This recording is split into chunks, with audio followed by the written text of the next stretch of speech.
Նախ շնորհակալ եմ ընձեռնված հնարավորության համար, այս փոքր տեսանյութում հանդիպան ընթացքում կփորձեմ ներկայացնել ԵՊՀ-ից եւս մի խայտառակ իրավիճակ։ Ուրեմն 2021 թվականից մի հատ դատական գործ է, 2021-ից մինչ այսօր աշխատանքային վեճ է։ Ուրեմն ես դիմում եմ գրել աշխատանքից հեռանալու, աշխատանքային օրենսգրքի համաձայն 112 հոդվածի համաձայն ԵՊՀ-ն պետք է 3 օր սպասեր նոր հրամանը ստար, աշխատանքի ազատման հրամանը։ Այդ մարդիկ ԵՊՀ-ում ղեկավարությունը նկատի ունեմ այն աստիճանին է ուրախացել իմ դիմումին տեսնելուն, որ մի անգամից հաջորդ օրը հրաման տվեցին, ազատման հրաման։ Շատ հետաքրքիրն է նա, որ ես հաջորդ օրը գնացել էի, որ հետ վերցնեի իմ դիմումս ազատման համար, տեսել էի, որ արդեն հրաման կա, իմ ազատման հրամանը։ 2021 թվականից դատ է ընթանում, դատը մասամբ, այս վերջերս Վճռաբեկ դատարանը ԵՊՀ-ի բողոքը մերժեց, դա նշանակում է, որ իմ հայցս մասամբ բավարարվել է, ինձ պետքա գումար փոխանցեն, հարկադիր պարապորտի տոկոսներ եւ այլն գումար փոխանցեն։ Հիմա ամենահետաքրքիրը ԵՊՀ-ից նամակ եմ ստանում, նամակում գրված է, որ ԵՊՀ-ն պատրաստ է իրագործել դատարանի օրինական վճիռը եւ ներկայումս կատարվում են հաշվարկներ ձեր գումարը փոխանցելու համար։ Աշխատանքները, հաշվարկները ավարտելուն պես ձեր գումարը ձեզ կփոխանցվի։ Դա գրվել է ամսի 22-ին, 2025 թվականի մայիսի 22-ին, այսինքն 10 օր առաջ։ 10 օրվա մեջ ԵՊՀ-ն իր ողջ ռեսուրսներով կատարում է մի հատ շատ պարզունակ հաշվարկ, աշխատավարձի հաշվարկ, որը պետքա փոխանցվի ինձ։ Ուրեմն տեսեք, ԵՊՀ-ում կա մաթեմատիկայի ֆակուլտետ, ինֆորմատիկայի ֆակուլտետ, ֆիզիկայի ֆակուլտետ, մաթեմատիկայի գծով հզոր պրոֆեսորներ, ակադեմիկոսներ, ընդհանրապես լավ մասնագետներ, ԵՊՀ-ում ի վերջո կա հաշվապահություն, որոնք բավականին թեպետ գլխավոր հաշվապահը ինչ-որ ֆիզիկական թերություններ ունի, բայց այնուամենայնիվ շատ լուրջ մասնագետ է։ Ու 10 օր շարունակ այդ մարդիկ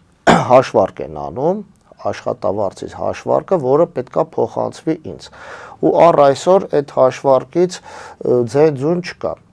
Ես վերջերս գրեցի, թե որքան կարող է տևել հաշվարկը, որքան ժամանակ կարող է տևել ընդհանրապես,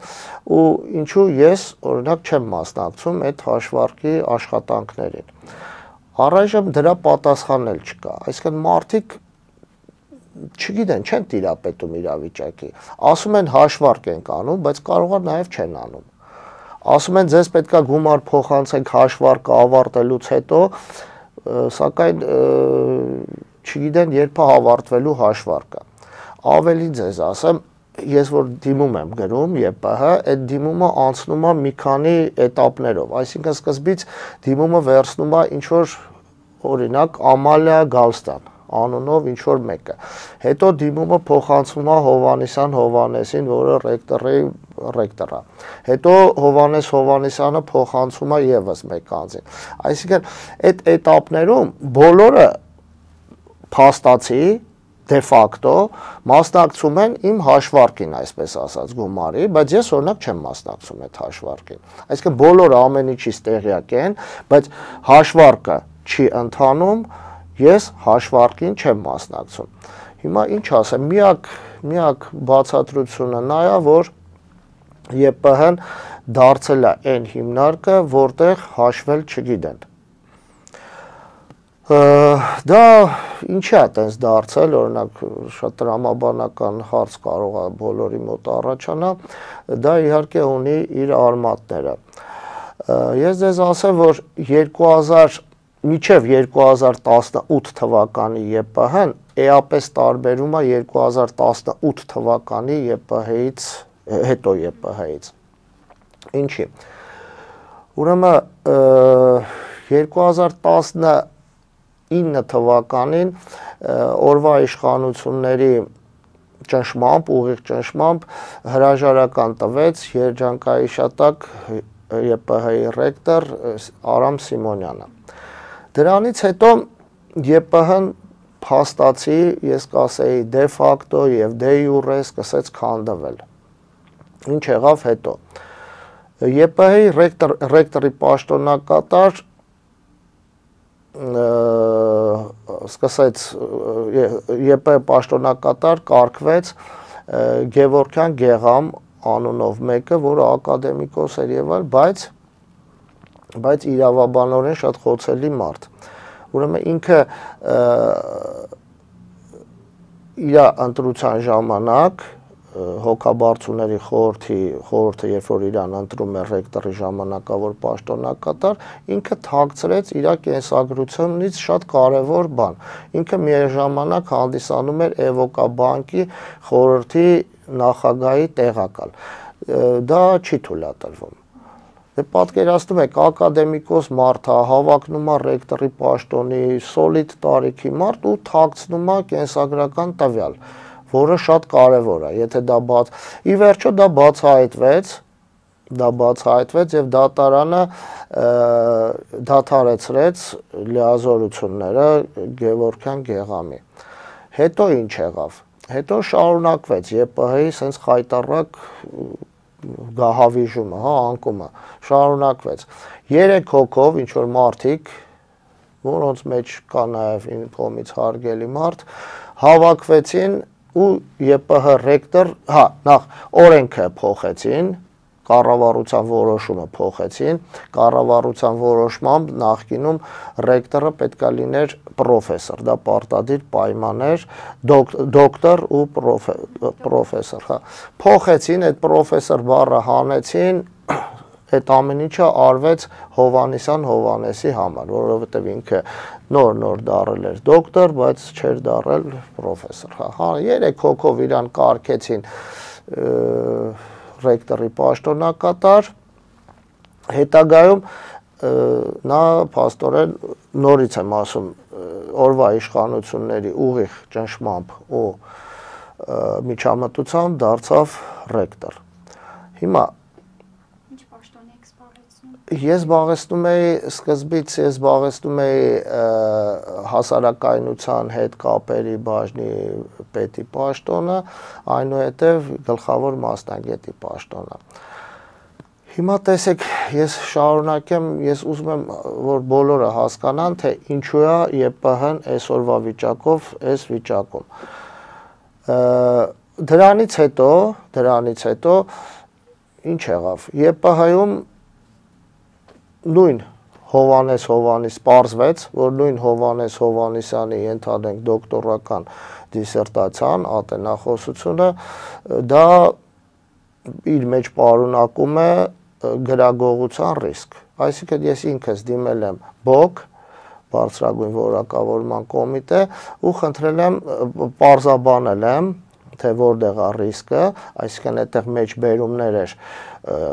ներկայացված դիսերտացիայում, որտեղ դա ուղիղ մեջբերումներ էին այլ մարդկանց, օրինակ Ավետիս Քալաշյանի կամ եթե չեմ սխալվում Լեբեդևի ինչ որ աշխատություններից, ուղիղ copy paste արված, բերված այդտեղ։ Այսինքն դա գրագողության ռիսկ է, դա խայտառակություն է։ Հիմա մարդիկ պետքա պարզաբանեին, դա իրոք գրագողություն է, թե գրագողություն չի։ Ես օրինակ խիստ կասկածներ ունեմ, որ դա գրագողություն է։ Պարզվեց, որ դա էլ են ծածկադմփոց անում։ Դիմեցի ԲՕԿ, ԲՕԿ-ը ասում է, որ գիտեք ինչ, դուք պետքա իր պաշտպանության օրը գայիք, բառացի տենց էլ գրել են, իր պաշտպանության օրը գայիք ու այդ ժամանակ ձեր դիտողությունները անեք։ Եթե չեմ եկել պաշտպանության, ուրեմն վсё, անցել դա նույնն է, ինչ որ ենթադրենք մեկը գողություն անի, եթե գողությունը տեղում չբռնես, արդեն վերջ, կարա գողոնը վերցնի գնա, դա մոտավորապես նույն բանն է։ Նույն բանը ինձ պաշտոն իրավական ակտով հայտարարեցի։ Դրանից հետո ինչ է պարզվում։ Դրանից հետո ստացվեց, որ ԵՊՀ-ում սկսեցին աշխատել ու բարձր պաշտոններ զբաղեցնել այդ այնց մարդիկ, որոնք կասկածվում են գրագողության մեջ, որոնք օրինակ ՎՏԲ բանկից մեծ գումար են վերցնում, հետո կեղծ սնանկ են ճանաչվում, ենթադրենք ուղիղ փոխկապակցված անձի հետ վերցնում է ՎՏԲ-ից մեծ գումար, հետո ամուսնուց բաժանվում է, կեղծ սնանկ են, չնայած իրար հետ են ապրում, նույն ընտանիքն է, կեղծ սնանկության համար ԵՊՀ-ում շատ բարձրաստիճան պաշտոնյա է, եթե չասեմ, մարդ, ով նախկին կնոջ հետ դատվում է, որպեսզի սեփական երեխաներին ալիմենտ չտա, կամ հետաձգի ալիմենտներ տալու գործընթացը։ Այսպիսի բարքեր են։ Հիմա օրինակ ինչով են, այսօրվա վիճակով, ինչին հասանք։ Հասանք դրան, որ այսօրվա վիճակով մի քանի օր առաջ ԵՊՀ-ում, պատկերացրեք ԵՊՀ-ում, Մայրբուհում ցուցադրում են հեքիաթ։ Հեքիաթը կոչվում է գազարագույն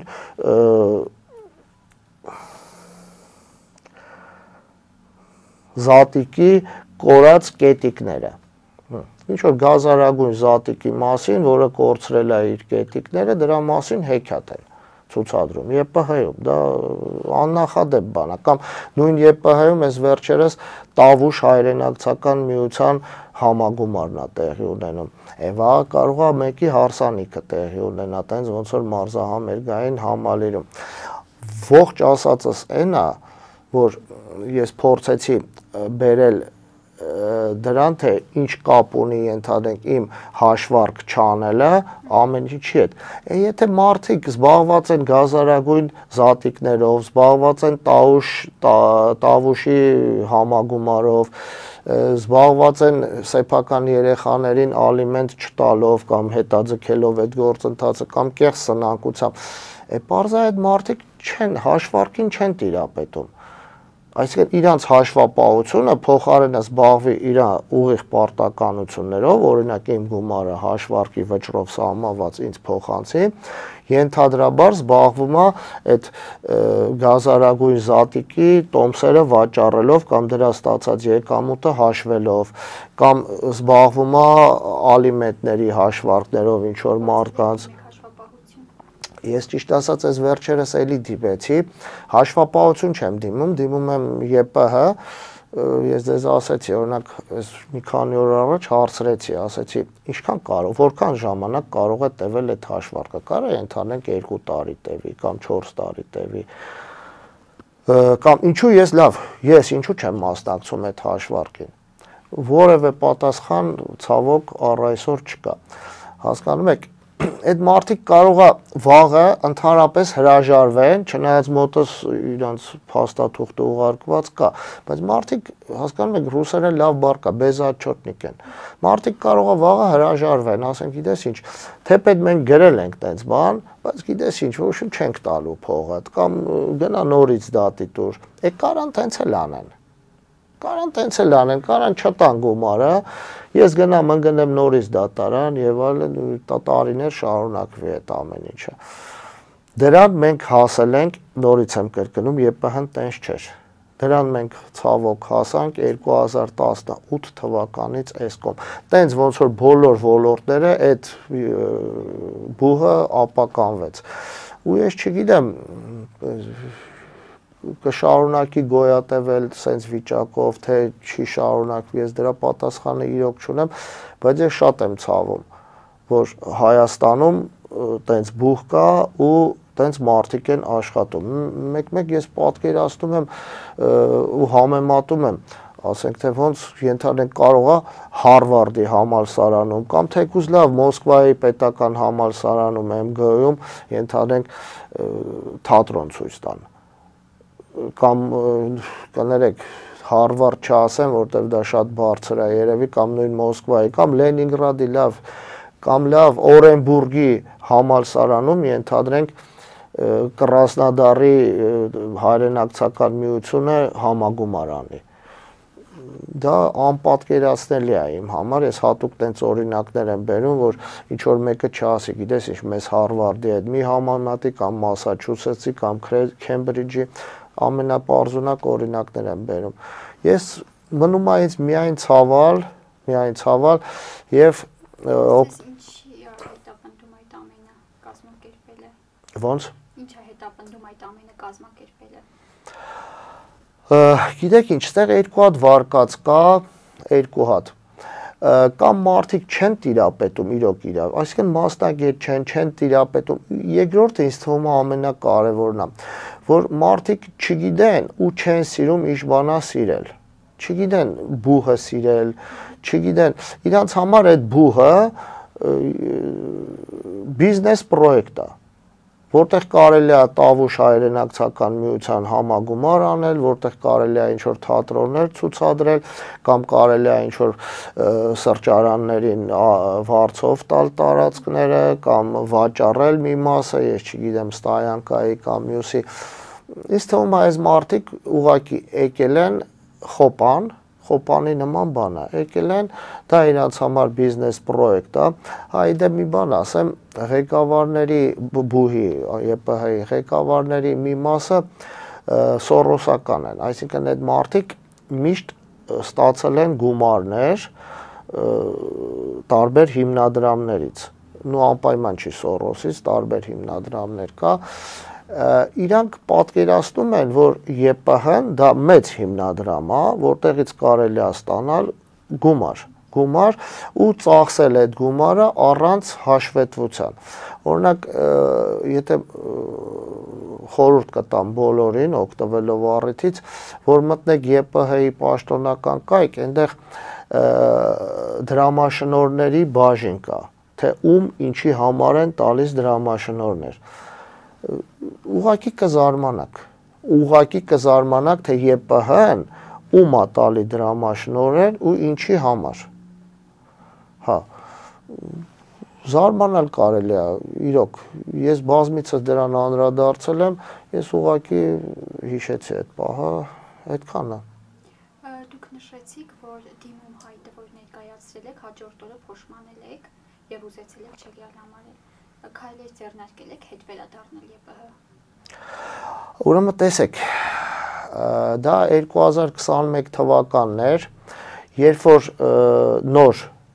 ռեկտորը, այսպես ասած, եկավ ու օրինական զբաղեցրեց իր պաշտոնը,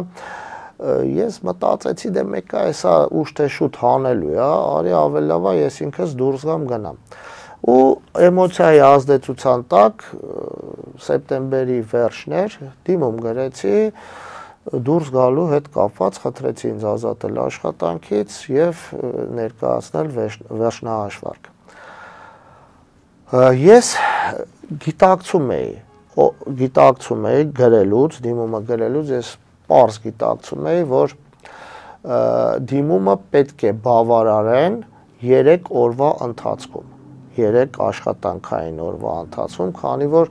աշխատանքային օրենսգրքի 112-րդ հոդվածով ես իրավունք ունեմ 3 օրվա մեջ հետ վերցնեմ դիմումս։ Ես դա գիտակցում էի ու դրա համար դիմումում կոնկրետ հղում էի արել այն աշխատանքային օրենսգրքի այն հոդվածի համար, որը դրա մասին ասում է։ Իրանք ԵՊՀ-ի նկատի ունեմ, կներեք իհարկե բառիս համար իրավաբանորեն այն աստիճանի անգրագետ են, որ նույնիսկ աշխատանքային օրենսգիրքը չգիտեն։ Նորից տեսեք, մեծ ֆակուլտետ կա, իրավաբանական ֆակուլտետ է, իրավաբանական ծառայություն կա, իրավաբան կա, ի վերջո գլխավոր ԵՊՀ-ում նստած։ Մարդիկ էմոցիայի ազդեցության տակ տեսել են, որ Կարեն Հեքիմյանը դիմում է գրել ու չեն կարողացել զսպել էմոցիաները իրանց, մի անգամից մակագրել են, հաջորդ օրը հրամանը տվել են։ Դա ուղղակի կամ ծիծաղելի է կամ խայտառակություն է։ Հաջորդ օրը ես գնացի այդ ձեր ասած գործողությունները, որ անեմ, որ հետ վերցնեմ, քանի որ ես էմոցիայի ազդեցության տակ էի, հա, որ հետ վերցնեմ դիմումս, պարզվեց արդեն հրաման կա։ Արդեն հրաման կա, ես այսինքն պետք է արդեն վիճարկեմ այդ հրամանի իրավաչափությունը, ինչը ես արեցի դատարանում։ Մի քանի օր հետո այդ հրամանը վիճարկեցի դատարանում ու տենց հիմա այսօրվա վիճակով արդեն Վճռաբեկ դատարանի փուլը վերջացել է, Վճռաբեկ դատարանը իրանց Վճռաբեկ բողոքը վարույթ չի ընդունել, մերժել է ու եկել ենք հասել ենք վճարման պահին ու հեսա։ Հասկանալի է, եթե ավելացնելու բան չունեմ։ Չէ, ավելացնելու բան չունեմ, ես ԵՊՀ-ին մաղթում եմ ողջամտություն, ողջախոհություն ու բարի կամքի դրսևորում։ Չարժե։